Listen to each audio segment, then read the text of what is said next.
In May 2025, over the skies of India and Pakistan, a battle was raging. As both nations traded bombs, missiles, and bullets, a veritable symphony of destruction was wreaking havoc overhead. But whilst both countries slung ordnance at one another, the true winner of the conflict was sitting quietly on the sidelines.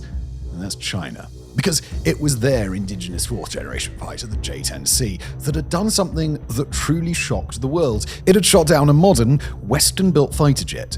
So how did this once obscure warplane rise to challenge some of the West's best? Does it truly stack up? And is it proof that China's military supremacy might be closer than we actually think? Because if this jet really is as capable as it seems, the skies over Asia and maybe far beyond are about to get a whole lot more crowded. Just before we continue, a word from our sponsor. Have you ever Googled yourself and found your name, your address, your phone number on random websites? Well, congratulations, your personal data's out there being bought and sold by anybody. Which is a bit rubbish, isn't it? Whether it could be an employer, a scammer, a stalker, whoever wants it, they could just go out there and get it. But Incogni is how you make that data disappear. Their unlimited plan comes with custom removals, which lets you point to any sketchy site exposing your info, even if it's not one of those standard data broker pages, and their team will try to get it removed. You just drop the link, Incogni's privacy experts take it from there. No forms, no back and forth, it's privacy without the headache. And it works on sites beyond the 250 that they already remove from automatically. So take your personal data back with Incogni because it is your personal data. No one else should have it if you don't want them to have it. Go to incogni.com/megaprojects and use the code megaprojects to get 60% off an annual plan. That's incogni.com/megaprojects. Links in the description. And now back to today's video. Birth of a Dragon. Okay, so how did China's most prominent fighter in today's military era come to be? Well, there's not actually a massive amount known about the internal details of its development. The Chinese government is kind of like that. This is a country where soil data was deemed a state secret for years, so you best believe that Beijing are keeping as much information as possible under wraps. What we do know is that it was designed by the Chengdu Aircraft Corporation back in the 1980s. After a swath of failed and cancelled attempts to add an indigenous air program to the Middle Kingdom's military, China knew it needed a fourth-generation multi-role fighter that could stand on its own 2 feet, or rather, I suppose it's landing gear. Now, it needed to be able to rival the best that the rest of the world could offer at the time, which was most likely the American F-16 and its variants. The goal was also to replace the single-engine, multi-role J-7, which was effectively just a MiG-21, with the NATO codename Fishbed, wearing a made-in-China moustache or something. The J-7 was getting outdated for its air defense role, as was the Q-5 Phantom ground attack aircraft. Therefore, the People's Liberation Army Air Force, yes, the name is still dumb, wanted something that was capable enough and adaptable enough to replace both of them. Interestingly, some sources claim that Beijing got the designs for the J-10 from the Israelis and their never-completed Lavi fighter in what would prove to be quite the crossover episode as far as international geopolitics is concerned. However, whilst it was confirmed that Israel did give this information to China, the J-10 is not a direct copy of the Lavi, and it's a distinct fighter in its own right, even if there were plenty of similarities. But development was spotty. China had long struggled to develop fighter jet-ready engines, and so the project was inevitably delayed until they eventually just dumped a Russian one in there for the time being and called it a day. Other design changes would also hold the program back, but a full-size mock-up was created by 1991. In late March of 1998, though, it would become more than a very complicated 1-to-1 scale model made out of wood when it took its official first test flight. By 2003, testing was complete, and the first iteration of the J-10, the J-10A, entered full-scale production, NATO codename Firebird, which is a lot cooler than the previous one. It's also been known as Vigorous Dragon, by the way, which is also pretty dope. But the Chinese are not a people to rest on their laurels, and almost immediately a smorgasbord of updates and refinements came with its next iteration, the creatively named J-10B, which started to see production at scale in 2013. Soon after, the final version entered development, and the just as creatively named J-10C would enter full production in the late 2010s to keep up with modern battlefield developments. Like we said, it's not an awful lot of history, but we know you here on Mega Projects. Yes, we do. You didn't come here for a history lesson, you came here to see a bald British man explain to you how it works and how it blows shit up. So let's do that, shall we? Plain sailing. Now, the first thing that we have to say before diving into the specifications, technology, weapons, and design of the J-10C is that there is a lot of conflicting reports and information out there when talking about what this jet is and what it's capable of. We're going to separate the facts from the fiction as best we can, but unconfirmed reports across the board skew the numbers for almost every statistic this thing has got, and there's even more stuff we straight up just can't confirm. We don't know whether that's down to ignorance, secrecy, misinformation campaigns, or a testament to the poor quality of Chinese manufacturing. I mean, order something from Temu and you'll see what I mean, but nevertheless, be wary of information from unreliable sources. This video is about a Chinese jet, so it will probably spark a flame war down in the comment section regardless, but just remember, we are not military engineers, we just play them on the internet, so be nice. Anyway, let's get into it. The lack of readily available information about exactly how many J-10C airframes have been produced, that's our first issue. Official sources seem to estimate around 220 being built, with the total number of J-10s of all variants being roughly 600 or so. If accurate, this makes the J-10C one of the most common fighters that Beijing will aim to utilize in its air fleet. And that's important because if you build well over 200 of anything for a military force, you need them to work effectively. In a large-scale conflict, you don't want to be finding out that the backbone of your air force isn't as good as you thought it was. Okay, let's talk design next, because this informs some of the Firebird's pretty impressive numbers. And isn't she a beauty? Kind of looks like an over-engineered children's drawing of a fighter jet, and we think that's pretty awesome. Measurements are pretty standard. It's around 16.9 meters long, it's about 55 feet, or a little taller than the Hollywood sign. It has a 9.8 meter wingspan, which is... The Hollywood sign's that big! It's 16.9 meters long. I thought it was really a lot smaller. Okay. It has a 9.8 meter wingspan, which is closer to 32 feet, or roughly half a bowling lane, and it's about 5.7 meters tall, equivalent to almost 19 feet, or the average height of a fully grown giraffe, for those of you who measure in nonsense. But now imagine something roughly that size traveling at Mach 1.8, because that is this thing's top speed with its afterburners on when it's at its maximum altitude of 18,000 meters, or 60,000 feet, or about 12,000 Danny DeVito stacked on top of one another, although some sources do put this maximum ceiling higher, which of course would be equal to more total Danny DeVitos. It's able to go that fast because of its delta wing design, which is a fancy term for its triangular shape. Not only is that worth some extra cool points, it also helps high-speed performance. Now, they used to just chuck a Russian-made engine in previous models, but reportedly, since 2019, the J-10C has been fitted with the domestically produced Shenyang WS-10. China's first successful turbofan fighter engine, this is the same engine that exists in the J-15 and the J-16. It's also being used as an interim in some planes like the J-20 until the WS-15 finishes development. It needs that power too, as it has a maximum takeoff weight of 19,227 kilograms, that's about 42,388 pounds, or roughly equivalent to the weight of your mother. But it doesn't just haul all of that weight around at top speeds. Its sizable internal fuel tank gives it a pretty hefty range. It has a combat range of 1,240 kilometers, or about 770 miles. That's actually a greater range than the F-16C Block 50 and 52, which only has a combat range of about 546 kilometers, or 339 miles. Both, of course, can have their range significantly extended with drop tanks, but in terms of internal fuel capacity, you have to hand this one to the J-10C. Some sources appear to claim that it's capable of aerial refueling as well, but this is unconfirmed in the official sources. I mean, after all, I could claim to be able to do a backflip, but that doesn't make it true. Maybe someday. What else is there? Well, it has what's called a canard foreplane, which is basically just a little wing that sits in front of the main wing. This is to help with maneuverability, especially at high angles. It also uses those angles as well, pulling forces of around 9 Gs whilst undergoing its sharpest turns. Holy Some variants of the J-10 are even reported to have thrust vector capabilities, but we couldn't confirm this for the J-10C specifically. It features a new fixed diverterless supersonic inlet, which is just a better all-round air intake than previous iterations. For reference, the F-35 Lightning II has one as well, but for some reason, this seems to give the J-10C a goofy-looking smile under its chin, but we'll allow it because it makes for a more efficient and aerodynamic body, and it's kind of cute. It also has what's known as an infrared search and track, or IRST ball that combines as a rangefinder. On an aircraft, it's usually that small pimple just in front of the cockpit that acts as one of the aircraft's many sensors. The J-10C also boasts some radar signature reduction features, which is important because nothing the height of a giraffe flying through the air at Mach 1.8 could be considered overly stealthy, at least as far as fighter jets go. It helps, but it's not the stealthiest fighter in the world. Let's just say this jet wasn't meant to be watching from the sidelines. It's meant to be in the middle of the action. So broadly, overall, in terms of its visible features, you have a fast, agile jet with a decent range and some helpful indigenous Chinese tech. It's broadly comparable to an overall modernized F-16C or D Block 50 in terms of rough size, carrying capacity, and maneuverability.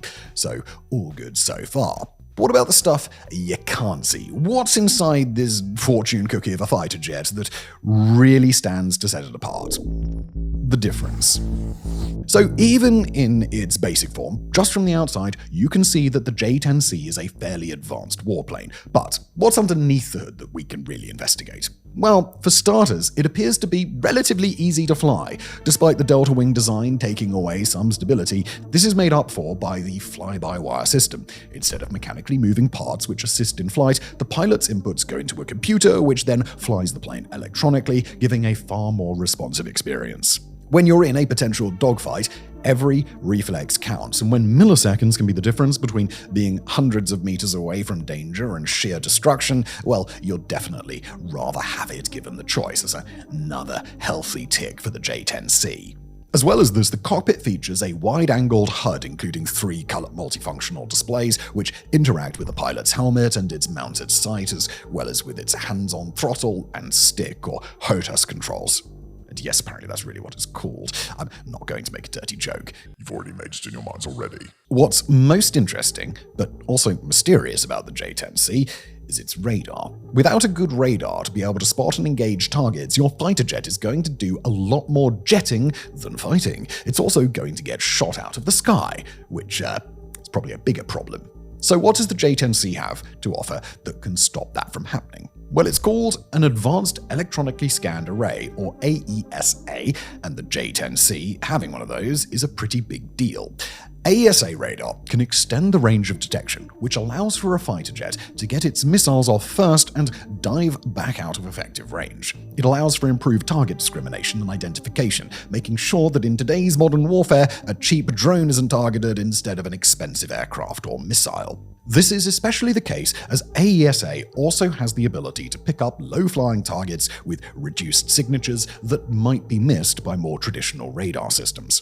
An active radar like the AESA scans the entire sky in every direction constantly with dozens of kilometers of range. The J-10s is reportedly capable of spotting 15 targets simultaneously while engaging with 4 of them, surely an advantage in a chaotic battlefield that is constantly changing. On top of that, AESA tech is more resistant to jamming, it's faster, and it's more reliable than older mechanical radar arrays. So is the J-10C an unkillable death machine because of all of this? Well, hold those horses for just a minute, because to say that would be based on a lot of assumptions about things we simply don't have information for. For example, we know that the Firebird isn't the stealthiest plane in the world. It's all well and good that it can see other planes, but other planes will certainly be able to see it. When the radar is actively scanning, this is likely to be even more prevalent. The J-10C, from what we can find, has different modes. These could be from active scanning to passive detection, and even low detection for that extra sneaky factor. I mean, as sneaky as a jet breaking the sound barrier can be anyway. Such modes keep the aircraft adaptable depending on the situation, but could also lead it to being caught unaware. If it fails to adapt to a rapidly changing situation, it could be easier to detect, intercept, or even shoot down. What this means is that whilst the J-10C will be great in theory at detecting things around it, it's a piece of the puzzle rather than the whole box. It will need other platforms to work with in order to be utilized most effectively, especially when it comes to the Chinese military. And we don't know much about how well the Firebird works as a communications platform. The gold standard for this in the modern day is something like the F-35, which is designed to communicate with basically everything the US has at all times and relay that data back to whatever weapons platform is closest to the enemy, which can then turn them into a fine red mist. But we don't know the full extent of how the J-10C stacks up here, even versus something like the F-16's modern variants. Are the comms limited to voice-to-voice channels? chat like the world's coolest Xbox Live lobby, or is it more like the F-35 being able to talk to all systems at once automatically, playing its role in a grand ballet of steel and gunpowder? We do know that it has a secure omnidirectional data link, but we don't know whether that means it communicates constantly in all directions like the F-35, or if it's simply possible for it to communicate in different directions, like between air-to-ground and air-to-air hubs, for example. And there's the question of integration and interoperability here too. This won't be an issue for the Chinese communication-centric approach to warfare, but if the J-10C wants to be a successfully exported warplane, spoiler alert, it does, then it also has to work with systems that aren't designed to communicate with it, including non-Chinese systems. Weapons importing countries across the world struggle with bridging this gap because it's sometimes like trying to get an iPhone to talk to a George Foreman grill or something, where all of the instructions are also in a different language. Pakistan has seemed to do alright with this challenge, all things considered, but every military is different and will have its own issues integrating the J-10C, which might hamstring it on the battlefield from its full potential.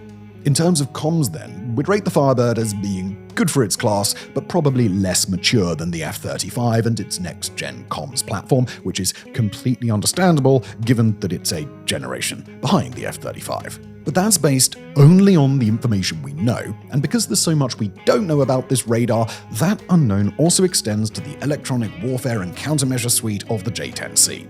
Sources vary wildly on the specifics here, with everything from full-range jamming capabilities to AI deception algorithms designed to trick enemy radar with decoys to the helmet being directly wired into the pilot's brain. Okay, we made the last one up. That would be awesome, though. So get Elon Musk on that. The ejecting would be a bit of a mess. But none of these things have been confirmed by official sources, so take what you hear on the coolest new toys with a cruise missile full of salt. And for the most part, that's everything that makes the J-10C what it is. A respectable 4th-gen aircraft that is among the best in its class, but nothing eye-watering that is going to blow everything else out of the water. And speaking of blowing things out of the water, let's talk about guns. How's that for a transition? Firebird's firepower. Alright, we've made you wait long enough. We've gotten into the most intimate details of the Firebird so far, but what about the things that go boom?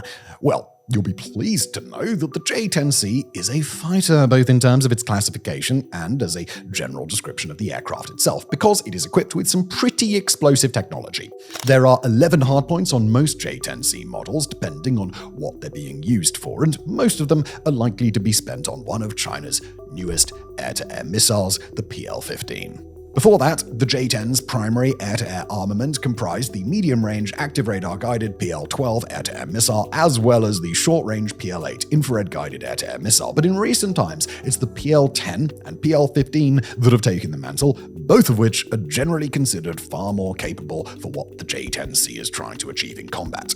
Due to the radar system of the Firebird, its missiles can be fired outside of visual range of their targets, which can be a big advantage if you outrange your opponents, as the J-10C surprisingly does over the likes of the F-16. According to speculative and unconfirmed reports from Pakistani media, during their recent border conflict with India, the longest PL-15 shot taken during the clashes was from around 180 kilometers away. It was about 112 miles, or 83,333 Shaquille O'Neals lined up lengthways end to end. If that's true, it shows a highly effective range for the J-10C and its favorite armaments. It's likely not a coincidence that it's roughly 180 kilometers between the Chinese mainland and Taiwan.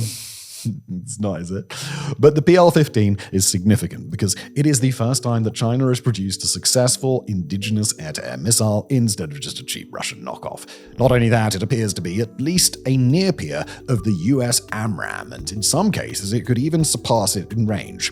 The PL-15, being a widely available missile on the hundreds of J-10Cs that Beijing has at its disposal, then should be a major red flag for US military planners.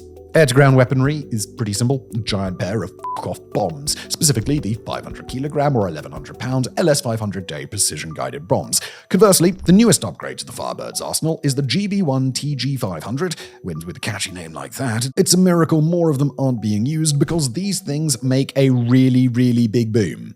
Bombs on the J-10C are generally used in conjunction with the infrared laser pimple that we mentioned all that time ago, as well as with an electronic countermeasure pod to limit the chance of them getting jammed.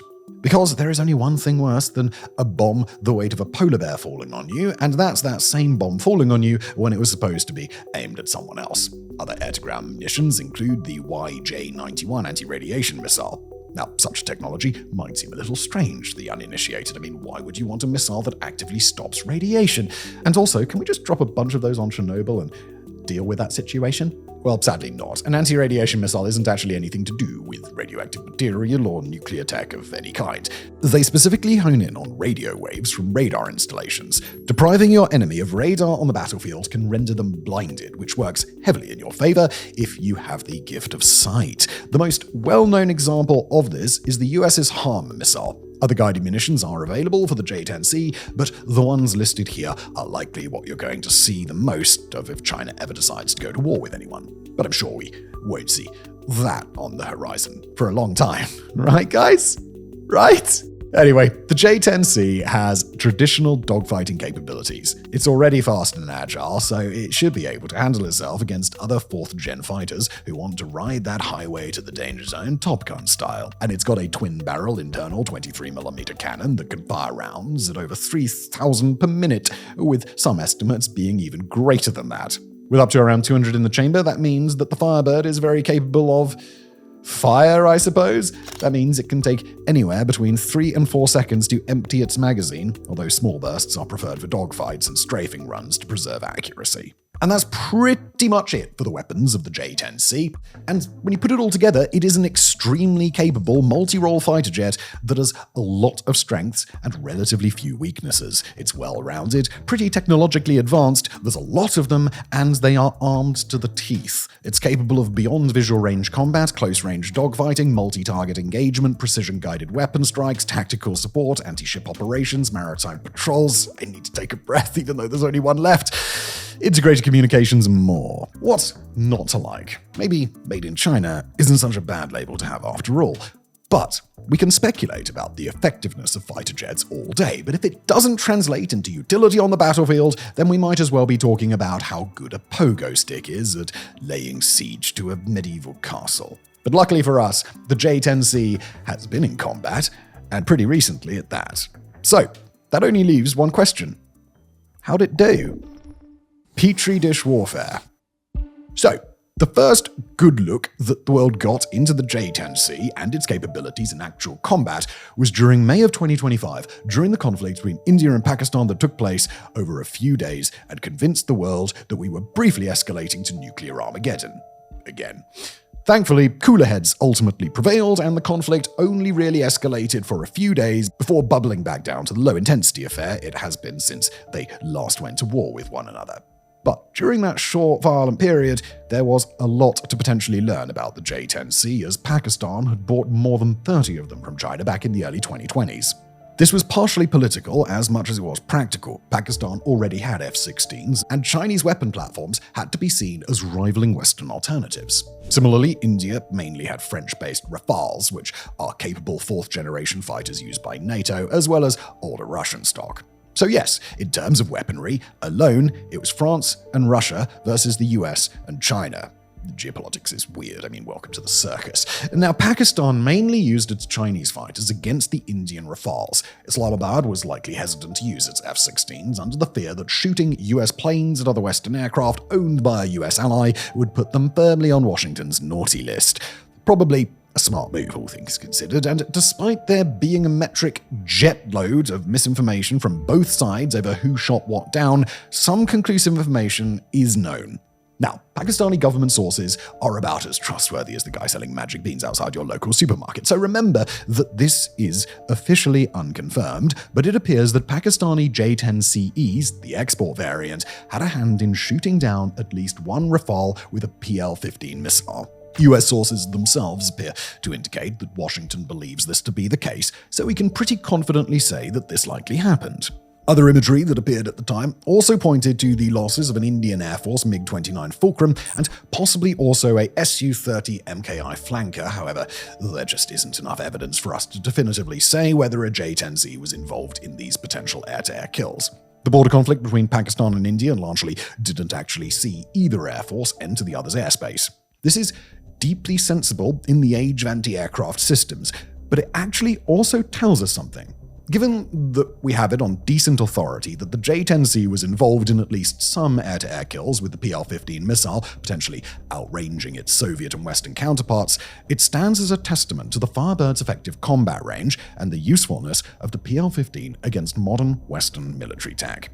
Reportedly, it was the PL-15's own jamming capabilities that helped shoot down at least one Rafale, which further lends credence to the idea that this new Chinese military tech can rival and even surpass its Western equivalents, and that is a huge win for Beijing.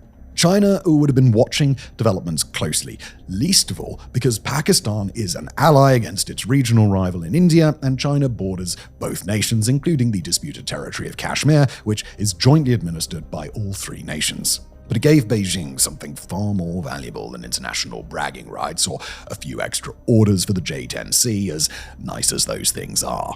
It gave them information. Knowledge is power, and China now has a definitive understanding of at least how its own export variants of its newest 4th-gen multi-role fighter stacked up in one-on-one combat against Western equivalents. It could study that data, it could talk to the Pakistanis and really understand its own plane's effectiveness in a practical real-world scenario. It's like a dry run for that upcoming war. You know the one. And it's not just about learning whether the J-10C can shoot down Western jets. Andrew Small, a senior fellow at the German Marshall Fund, told The Guardian, quote, "It gives them a chance to assess their performance under far more complex and challenging conditions than usual, and with Pakistan, this is not just about the fighter jets themselves, it's about the missiles, the radar systems, and the whole technology spine of the Pakistani military, from electronic warfare capabilities to satellite systems."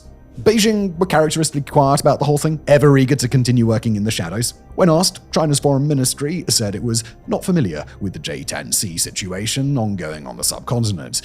Yes, you're not familiar, and I'm the Pope. According to reports, when the Pakistani foreign minister Ishaq Dar told Parliament that Pakistan Air Force fighters had brought down Rafales, he said he had informed the Chinese. That's also a wink and a nudge, which lends itself to the idea that the J-10C was in fact involved. He also stated that Beijing was pleased by what they saw. But there are some caveats to this whole situation that need to be considered before Beijing can declare international victory. For one, Western militaries are generally better equipped, more integrated, and more organized than the Indian military tends to be. Any potential war on China's behalf with the West will be a tougher test than it is against India's hodgepodge Frankenstein-together air force.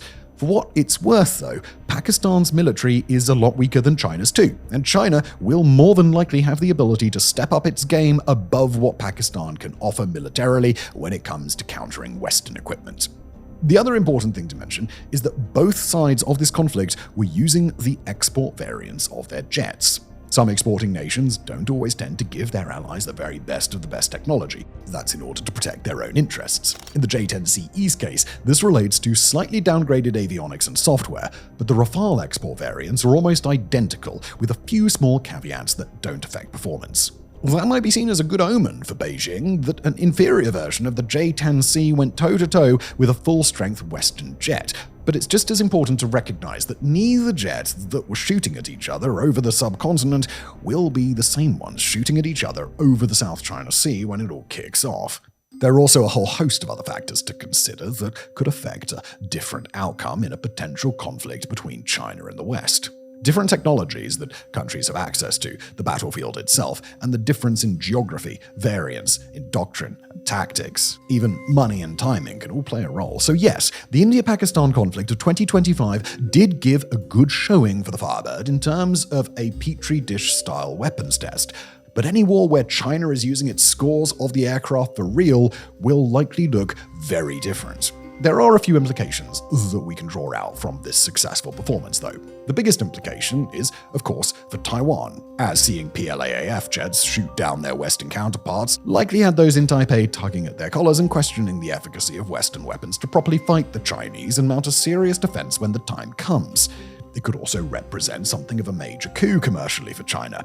Up until now, those who weren't inclined to buy Western military hardware only really had a single option, the Russian Federation. But Big Bad Vlad's extra special military operation has left Russia both desperately needing their own airframe parts and also with a hampered ability to repair and replace them due to massive international sanction efforts. Any country must know that buying a fighter jet from Russia is a bit like buying a used car from a dodgy dealership that the manufacturer doesn't sell anymore. That is to say, you better hope that someone else has some spare parts. So, enter Beijing, now offering an alternative where parts are, at least for now, freely available to procure for a plane that so far has performed as good as, if not better, than its Western equivalents. Then consider that a lot of older military stock's going to need replacing. MiG-29s, Su-27s, Su-30s, and even older variants of the F-16 are all starting to show their age. And here comes something that can appear to definitively go toe-to-toe with all of them. Reports suggest that China could be able to export the J-10C at a unit cost of $50 to $60 million on the low ends, which would make it highly competitive in the airframe market.